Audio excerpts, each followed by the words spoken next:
Hadith, amakang gugunan na ko kala ibalas o kapselawati ko Nabi sallallahu alaihi wasallam.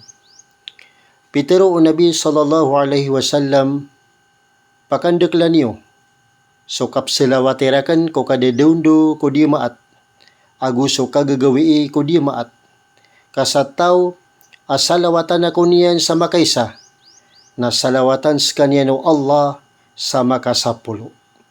اللهم صل وسلم على نبينا محمد اللهم صل وسلم على نبينا محمد اللهم صل وسلم على نبينا محمد